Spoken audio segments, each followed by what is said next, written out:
to Mindvine, a mental health podcast for everyone. Since our first episode in 2016, we have been sharing stories of recovery, engaging with experts, and tackling the stigma associated with mental illness. The Mindvine podcast is produced by Ontario Shore's Centre for Mental Health Sciences and is available on YouTube, Spotify, and Apple Podcasts.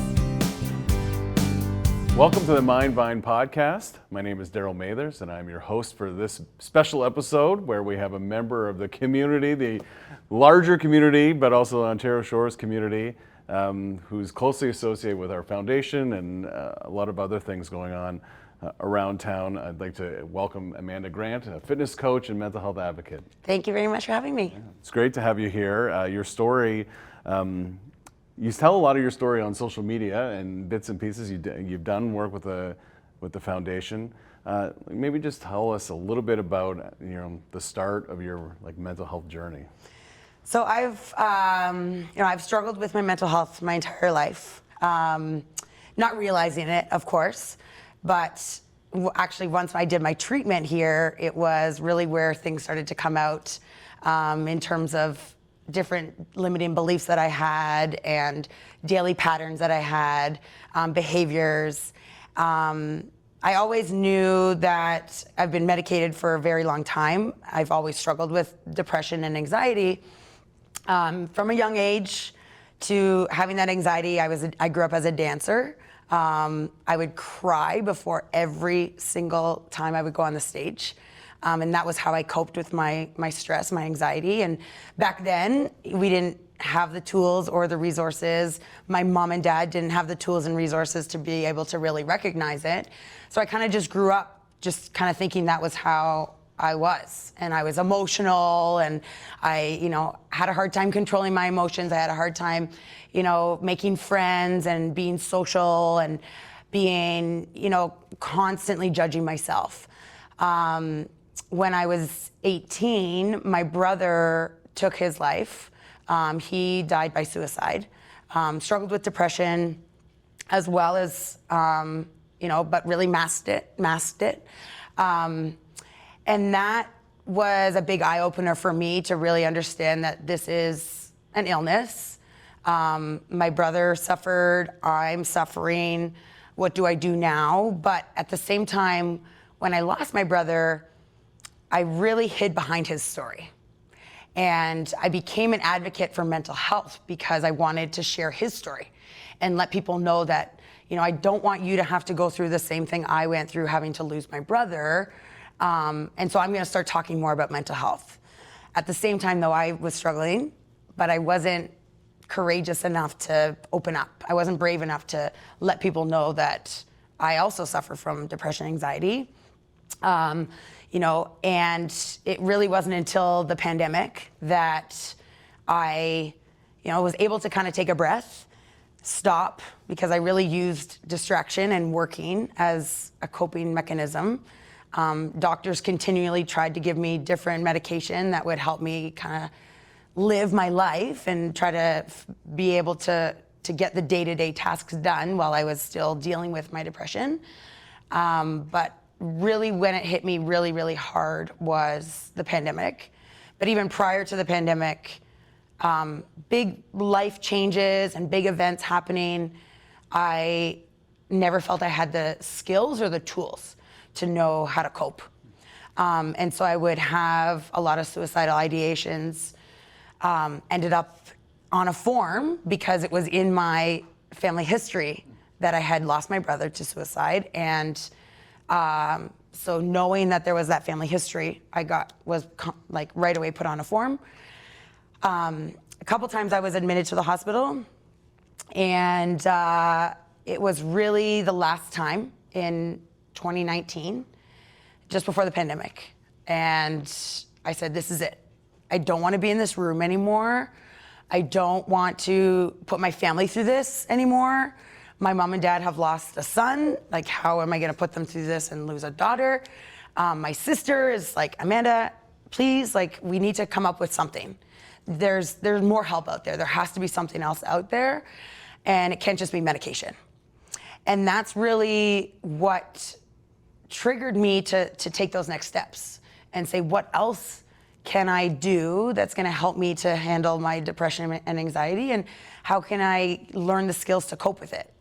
Reading books, listening to podcasts, right? Trying to come up with different ways of coping, but it was just nothing ever worked. And I found myself in behavioral patterns. So when I did my treatment, it was cognitive behavior therapy, which taught me so much and made me realize so much of how my behaviors were impacting, or my thoughts and my feelings were impacting my behaviors. So from there, going through the process and going through my treatment, I feel like a different person. I feel like I finally have skills, and I've been able to almost release some of that doubt in myself and those limiting beliefs that I would get myself caught into, and that would start those triggers that would just take me into that downward spiral. And now I'm very thankful and grateful to say that, I can recognize those triggers faster. It's not that they've been eliminated. I still live with it, but it has now given me, and the treatment has given me the tools and the resources to manage, accept, really, I think is one of the key things that I've learned throughout my journey, is accepting that it's okay not to be okay. And realizing that the more I talk about it, the more I have others reaching out to me and letting me know that I'm not alone, that they feel the same way, and not feeling as though my life needs to be perfect, or I need to be perfect, or what I put on social media needs to be perfect. Again, from the skills and the tools and the experience of living this way for my entire life, I do feel as though now I've accepted. Again, like that word just kind of really resonates with me as kind of that turning point of my journey, and feeling as though suicide is not my answer, where it was always my go-to. Things got hard, that's it, it's done. And I recognized that I was hurting my family. I recognized that I was hurting my son. And, doctors, therapists, different people I would speak to. Amanda, why can't you just think about Avery when you're feeling that way, and look at a picture of your son and just know that he would miss you? And that wasn't enough for me, right? Like, I knew that my illness is, because I don't say was, because it still is part of me, but I knew that even just looking at a photo of my son, yes, of course it's gonna make me feel sad and may stop me from going deeper into those thought patterns. But I knew I needed more. And that's really why I'm so grateful for the program here, and why I advocate so much for Ontario Shores. I advocate so much for mental health. Being in the fitness industry, you become a quote unquote almost a robot for people to think that you're happy and excited and motivated and animated and you care so much because that's just what you do. Yes, it is true, but it's also, I know what it's like to feel really bad. And I know what it's like to be in a really dark place. And I don't want anybody to feel that way. I don't want anybody to be in a position that I've been in, where I've almost ended my life, and the position that my brother was in, who was in a really dark place and made that choice. When you you think back to, the time before you entered treatment here, and medication is, can be a piece of the puzzle, but it can also be the easiest piece of the puzzle to get, right? Like, treatment and therapy often takes time, whether you have the right therapist or even wait lists, there's lots of barriers. Whereas medication is a little bit easier to attain, going to your GP, and it's a way, can be very helpful for people, but can also not be enough for people. As you're going through that period in your life where especially in the industry you're in, where you're going to work, you're putting on that, the smiling face, you're projecting this image of strength, right? And inside, you're not necessarily feeling that way. And then you get to the right place where things make sense to you and you see skills. What is that feeling like of being in the right place? It's interesting, again, being in the industry that I'm in, it's very much focused on that physical strength, as you say.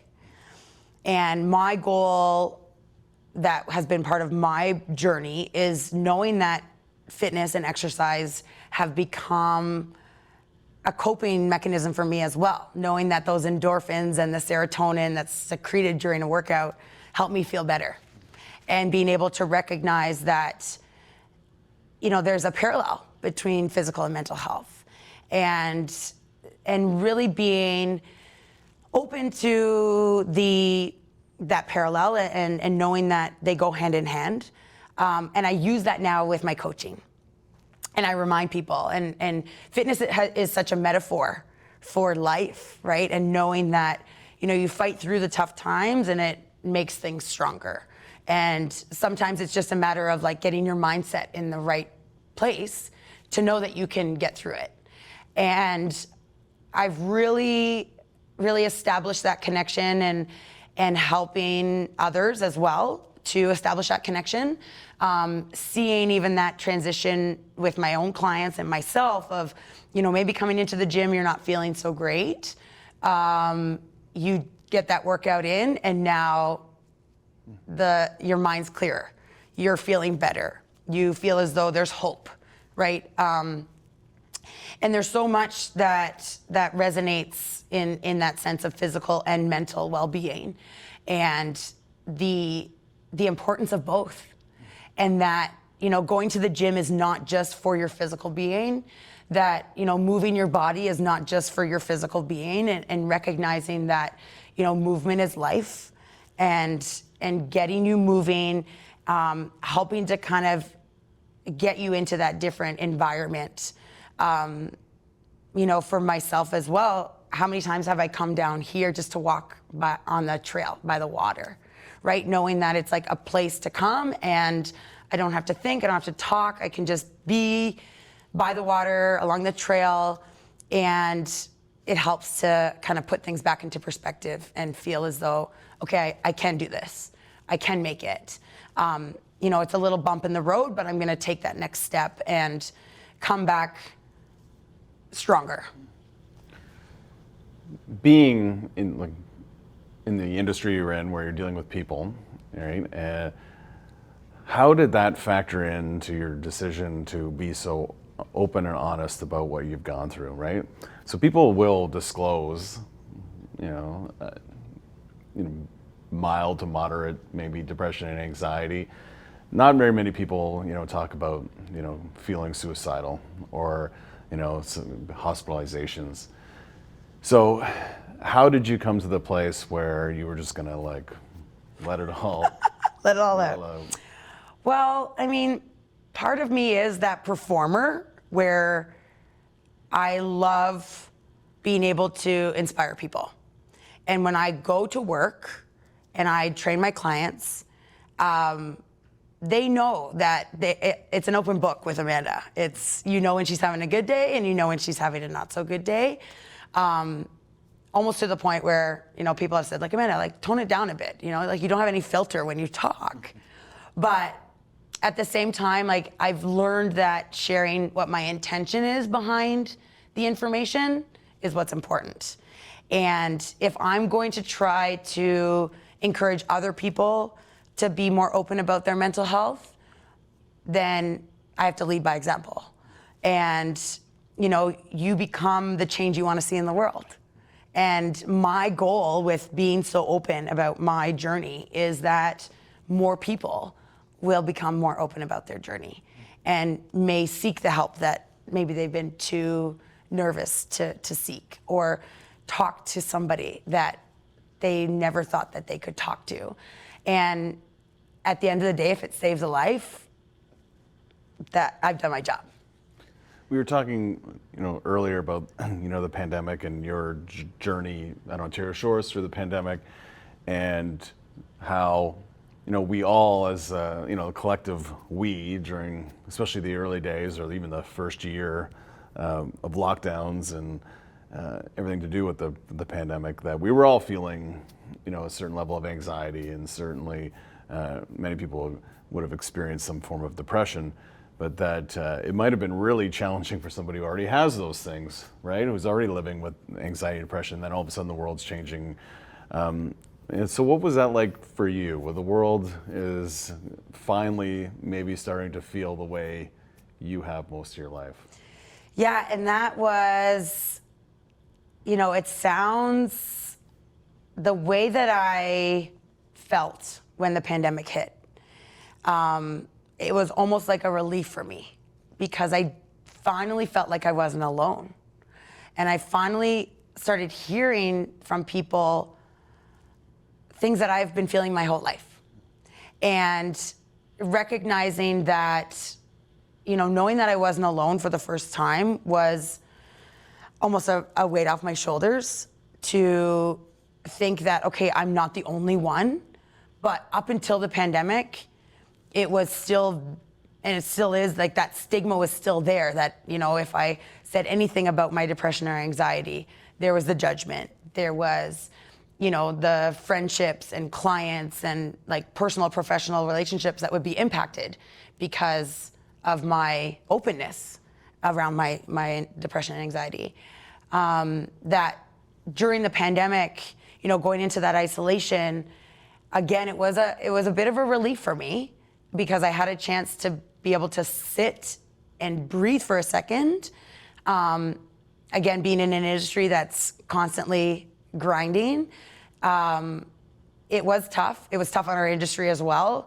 And it was one of those breaking points for me as well that also triggered me to seek even more help.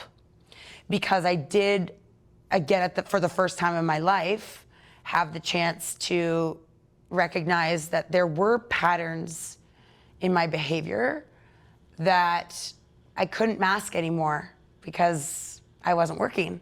Now everything was in isolation. And my coping skill of work was no longer something I could do, because I couldn't work. And that's really where I reached out for help, and knew that I needed more if I needed my life to change. And recognizing that I'm not getting any younger, my son's not getting any younger, I need to be around for him, I want to be a role model for him, I want to have a good life, and I know that I'm going to need to put the work in. And for the first time, it was, again, accepting, that word acceptance coming back again, is recognizing that I needed to accept that this was an illness, and this was something that I'm going to just live with.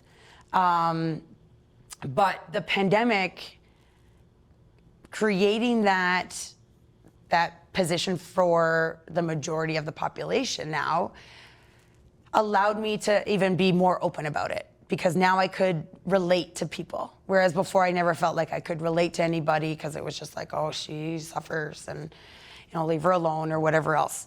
But what the pandemic brought out in a lot of people was, as you say, those feelings of isolation, and the depression and the anxiety, and feelings that they never had experienced before either, that now I became almost like the expert. Oh, let me help you, right? I can actually, give you some tools that I've been using, and recognizing that, oh, maybe I have a new niche that I can offer, because I can't be teaching fitness classes right now. The gym's closed. So maybe now I can help people recognize what they can be doing on a daily basis based on my experience that have helped me kind of get me to where I am. And I then created a little mindset program that I offered alongside of my online classes. Again, starting to bridge that gap between the physical and the mental health. And recognizing that when we work out, and the serotonin and the all the hormones and the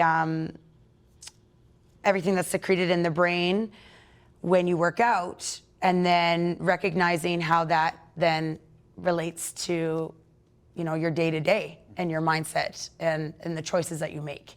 So that the pandemic has been hard, but I'm forever grateful for it. As many people will think, like, how are you grateful for a pandemic? But it was the changes in society and the pace of society that kind of like was like, stop, right? Let's slow things down for a second. Like, we're shutting everything down, so we have no choice but to slow down.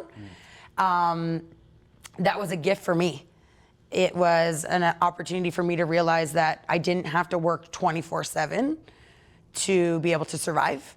And it was also a blessing in disguise for me to recognize that there were behavioral patterns and there were triggers that I wasn't paying attention to before because I would just distract myself. And that was kind of that pinpoint for me to say, there's help out there. And I think also too, from a mental health perspective, there was more talk about resources, about online courses that were available for mental health, the mental health first aid that was available, like the Mind Valley, the different podcasts that were available that, again, prior to the pandemic, you didn't see as readily available because people didn't talk as readily much about it. And so again, I can't even remember how it was that I came across the treatment program that I ended up doing here at Ontario Shores, but it was literally from something that I saw online that was regarding mental health support. Speaking of that program, so you're in a generation here at Ontario Shores that received care virtually, whereas before we did offer virtual care, but not nearly to the extent that was demanded, since the pandemic hit in March of 2020. And so you went through the whole program without stepping foot on site, to see your clinician.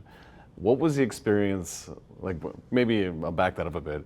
Were you nervous about just seeing somebody through a laptop screen instead of being in person? And then did that, if so, like what was the experience like, after you started meeting with them? To be honest, the first time, because I had to do the assessment first, make sure that the program was a good fit for what I was looking for and required in terms of my healing journey. But part of me, it was a bit of comfort doing it from home. Yes, being on a screen at first was a little bit awkward, and then you have like internet connection and it's like, oh, sorry, you froze for a second. What did you ask me? But there was that sense of comfort, knowing that I was in my own home. I could still get the support that I was needing. And, some of those sessions were really, really deep, and I was not okay after them, right? I was okay. Like, she never would let me leave until we both felt as though I had a plan of how I was going to continue on with the day if I was feeling really low. But in that sense, it wasn't like I had to get in my car and drive home, right? I could literally just close my laptop, cry, journal, do what I needed to do to kind of get me through those emotions, and then do the work. The biggest part was with that relationship with my therapist. Even though she was on a screen, we still built so much of a relationship, and we built so much rapport that, even on my last session with her, like, I really wanted to like jump through the screen and give her a hug. I, to this day, am so grateful for her, and so grateful that we were able to, receive the treatment online, even though I couldn't come to be physically here. And, it never even dawned on me that, what would my treatment be like if I had have gone to the hospital versus doing it virtually. The impact it made on me was not the environment that I was in, it was the work that I did.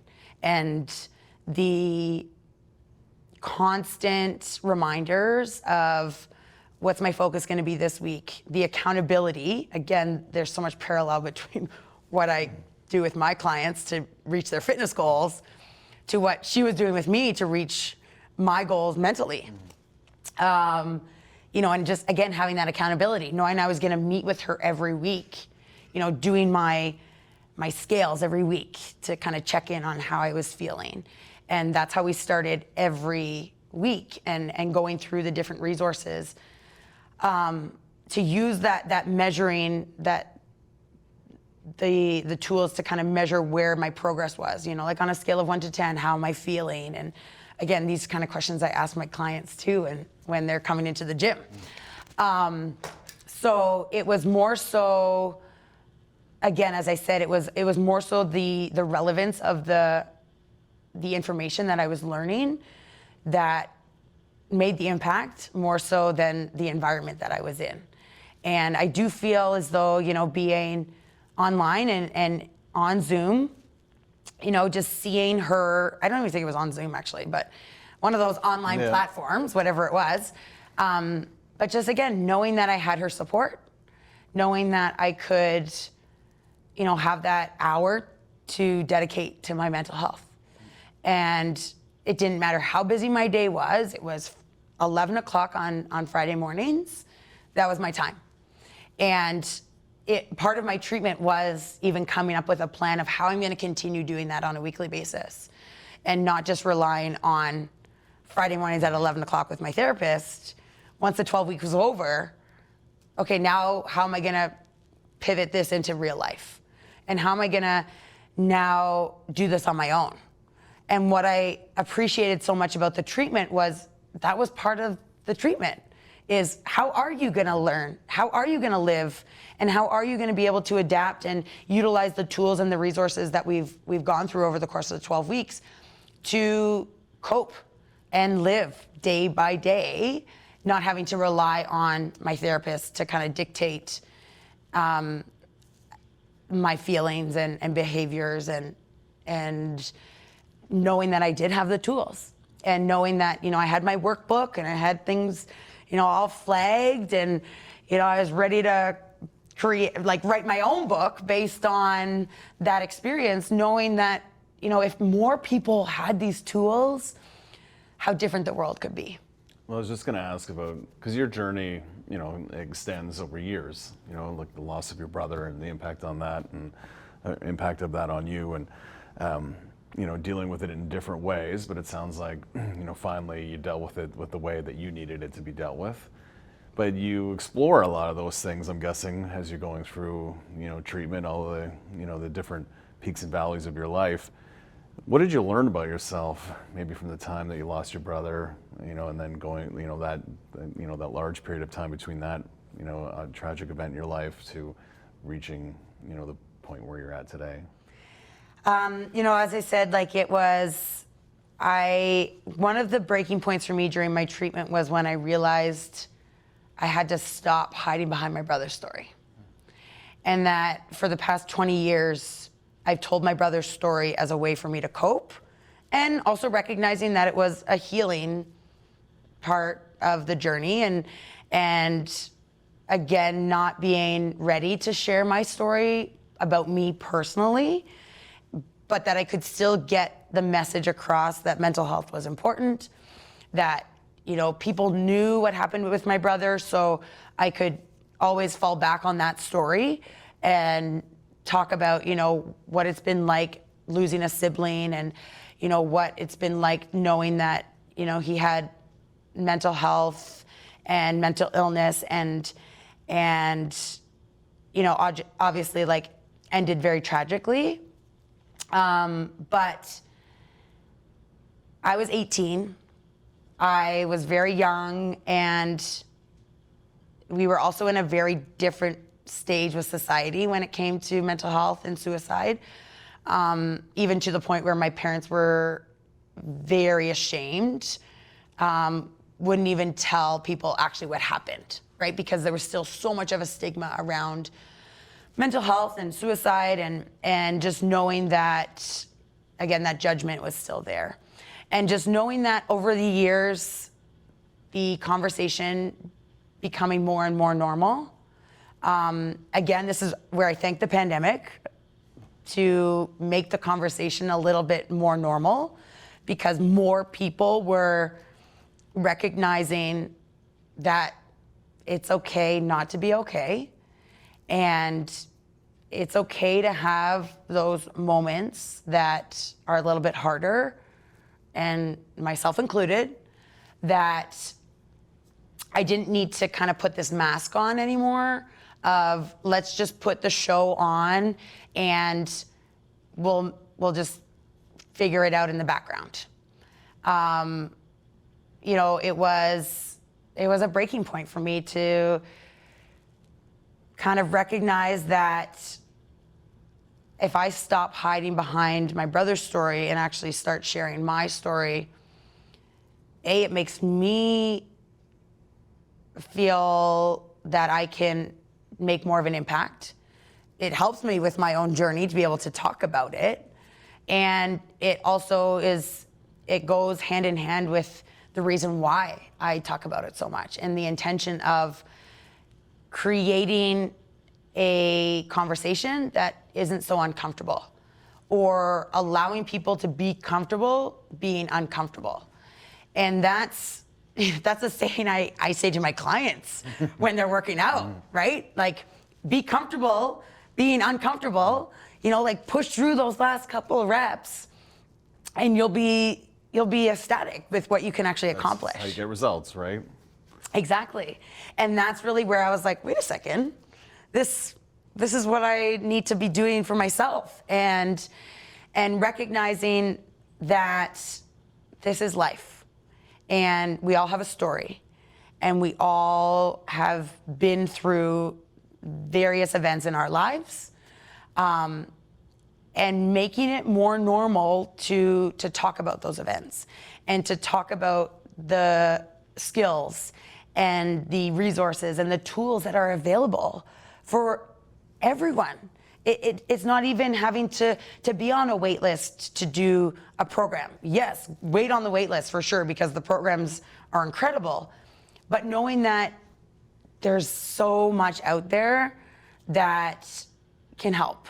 And whether it's, you know, reading books, whether it's listening to books, whether it's podcasts, whether it's, you know, talking to somebody that's educated in the mental health field, taking the mental health first aid course. The fact that there's a mental health first aid course now is so amazing that, you know, I feel that I wish the government would always say, like, everybody must take the mental health first aid course, as much as they tell us we have to be certified in CPR and first aid to be able to do the things that we do.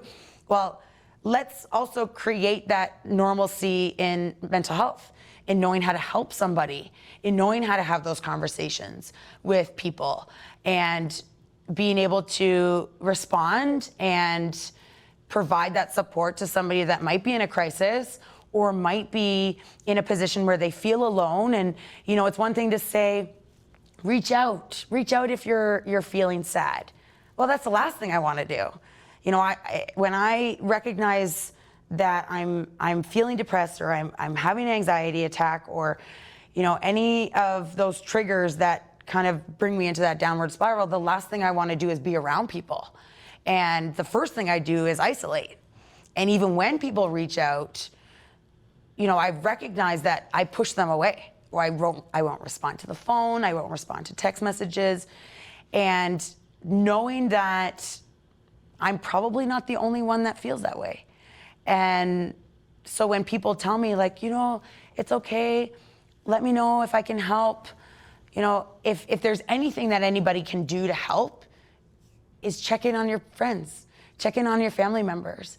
Because, you know, when you think that somebody's okay, and the ones that seem like they're the most okay are usually the ones that need somebody to check in.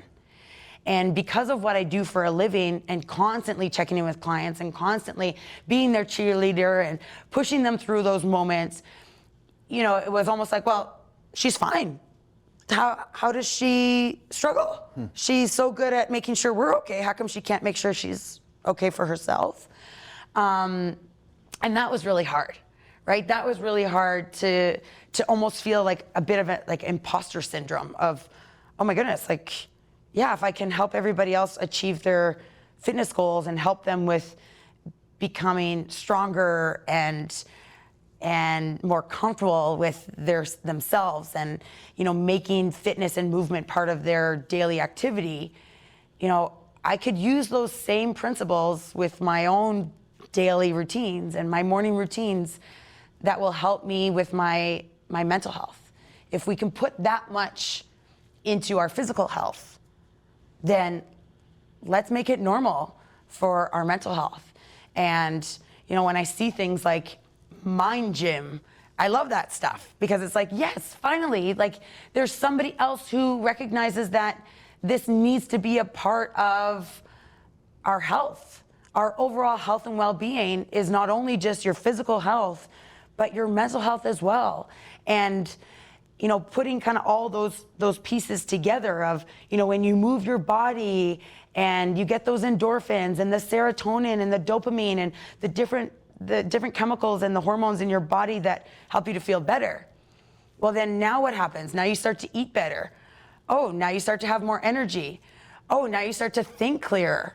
Oh, now, okay, life isn't so bad. Okay, maybe now I do have the skills and the strength to get through these tough times. And just realizing that it's a cycle in a sense of, there's gonna be those ups and downs. And, I think the biggest point for me as well during my journey has been recognizing again, like it's okay not to be okay. And that the days that are hard, I'm gonna accept that they're hard. And just know that, okay, today maybe is not gonna be the most productive day. Maybe today I'm, not gonna make as much of a difference in someone's life as I will on the days that I feel better. But what I recognized was, going through the journey of the trauma that I experienced from losing my brother, it was in my mind, I had to do everything right now because I don't know what's gonna happen tomorrow. So if I'm not my best all the time and I don't give my best all the time and I'm not 100% all the time, well, I don't know if tomorrow is gonna be an option for me. So I gotta do it now. But putting that pressure on myself to be 100% all the time, to be perfect all the time, it wasn't fueling my body with what I needed. And recognizing that it's okay, I don't need to be perfect. Again, going through my treatment, kind of recognizing what are some of the thoughts that I think on a regular basis, writing those down, a little bit scary to write down, and you write it down and it becomes real. And you go through, the categories of answering kind of the questions of, why am I feeling this way and how valid is this thought? And again, all the cognitive behavioral therapy that goes into the treatment. It's because of those steps that then I realized, okay, yep, I've been a perfectionist my whole life, and it's okay not to be perfect. And it's okay if on the days that I'm not feeling great, I don't need to push myself to do the things that I would on the days that I am feeling great, but to really celebrate those days that are great and really, embrace the good days and know that the bad days are also only temporary. And that was a game changer. That was a game changer, is that I no longer put the pressure on myself for life to be perfect 24/7. And I no longer put the pressure on myself to be perfect 24/7. And that's really why I utilize social media and my Instagram to share and be very open and vocal about how I'm feeling. Because there's this pressure around social media that this is the perfect world and everybody puts on their happy face. And why does everybody need to take a break from social media? Because it gets too much. And the second that I started to recognize that I don't need to take a break from my social media, because I'm gonna make sure that what's on my social media is fueling me and providing me with the tools and the resources that are gonna make me feel better, not make me feel worse. so that what I see in my feed is reminding me that I'm enough. That what I see in my feed is reminding me that I have the tools to get through day-to-day struggles, that I have the tools to battle, the demons when they come, and now allowing the platform to become more of a conversation piece. That now when I speak more openly about my depression, my anxiety, when things aren't so great, it's no longer, oh, should I really put this on social? Are people gonna judge me? Right now, I don't care if they judge me, because now I have this sense of confidence where I remind myself, what's my intention?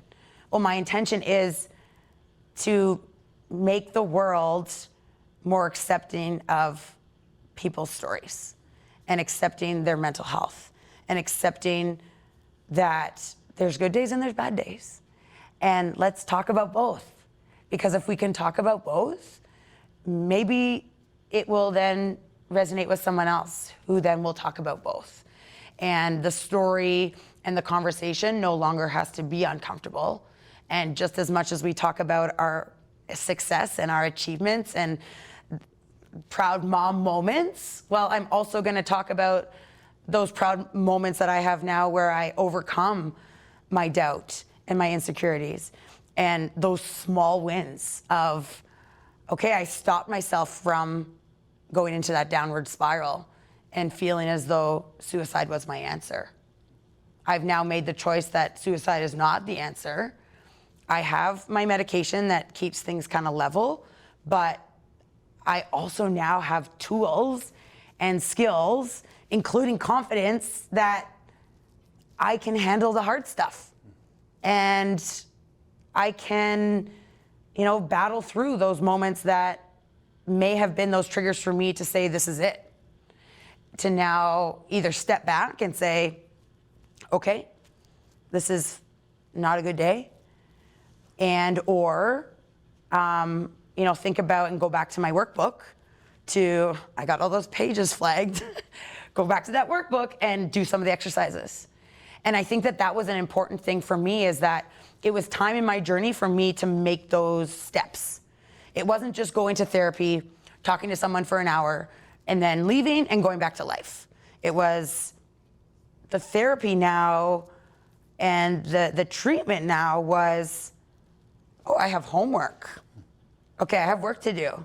I have to start recognizing what I'm doing on a regular basis if I want to make changes.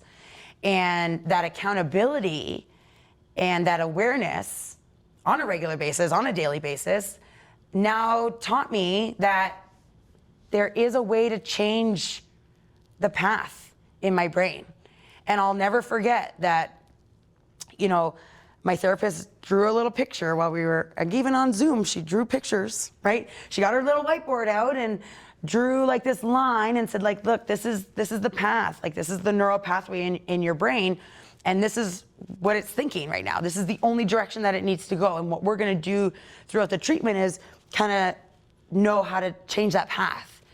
And that visualization has stuck with me even a year later since finishing the treatment, is knowing that I'm building those new pathways, and that it's possible to change your mindset. And it's possible to change the way that you think, which will therefore change the way that you live. Like social media, just going back to your earlier point, it's like the Wild West.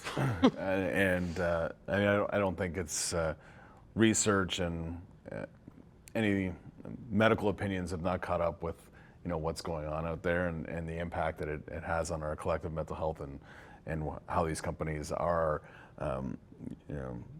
landing things in our feed, and the impact it has on it. On your social media, you do a lot of things, but you make reference to your son a lot. There's lots of pictures of your son on there. I think in your bio, it says like proud hockey mom.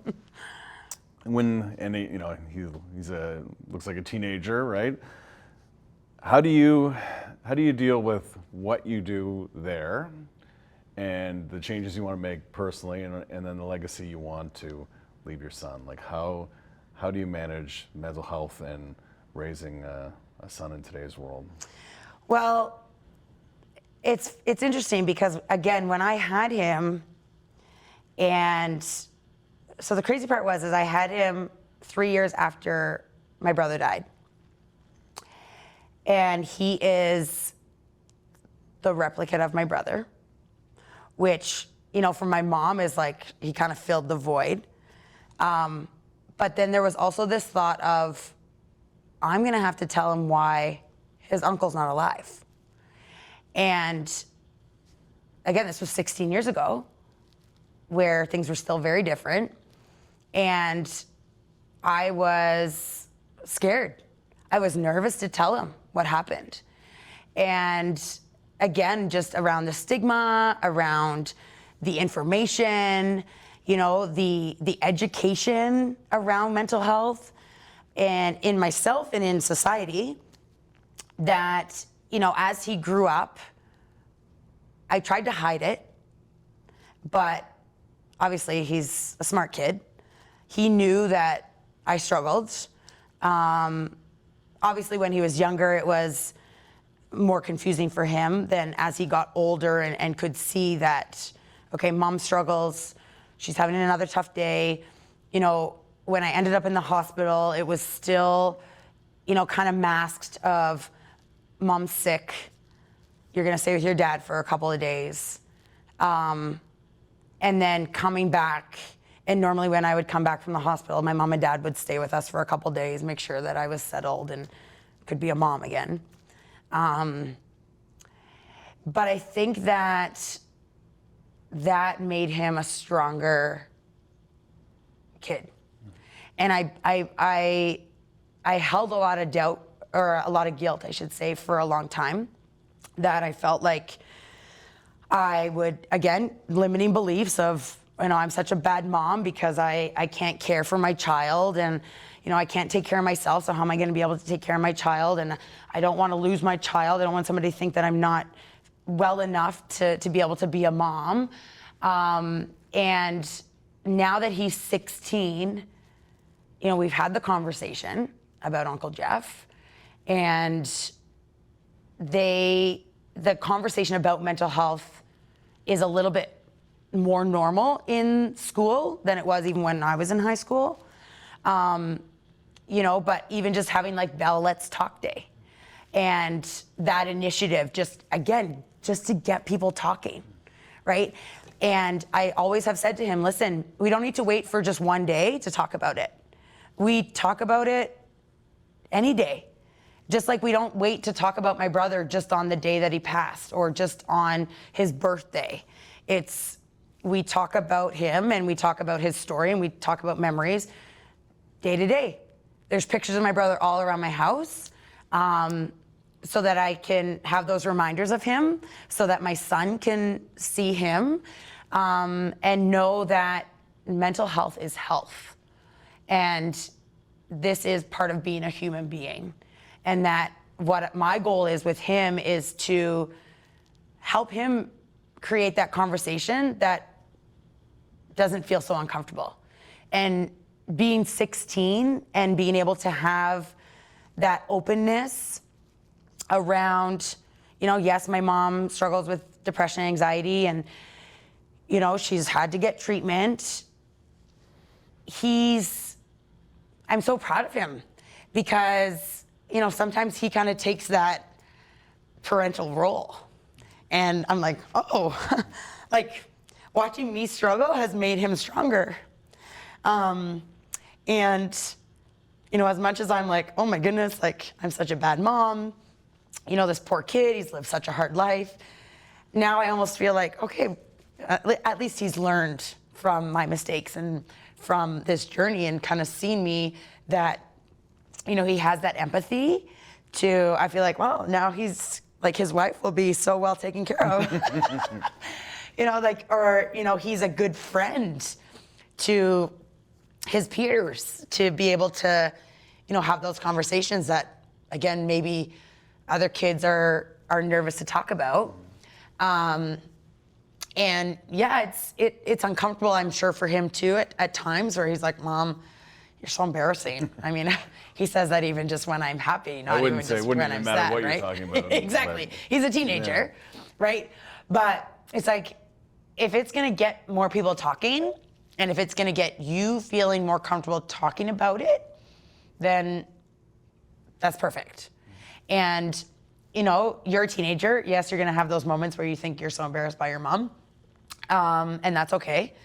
But at the end of the day, I know that our relationship is stronger and the bond that we have is stronger because I've also been more open about my struggles with him, and being candid about, days are gonna be tough and we're all gonna struggle and cope in different ways. And for myself now, even recognizing if he's in that position, again, during the pandemic, it was not easy for him to not be playing hockey, not be at school, be isolated, not be with his friends. Like, he's a teenager.